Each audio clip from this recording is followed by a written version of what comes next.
ரோசாப்பூ கண்ணில் சிரிக்குது ஊதாப்பூ உதட்டில் உதிரும் தேன் முல்லைப்பூ அஞ்சி ஒதுங்குது மாறாப்பு இன்னும் எதுக்கிந்த வீராப்பு அணைக்கு சிவக்கும் ஆவாரப்பூ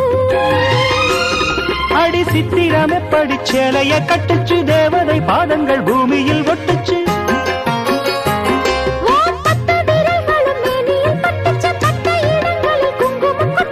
நித்தம் இரவினில் வித்தை படிக்கையில் ரசிச்சு பழகும் அழகு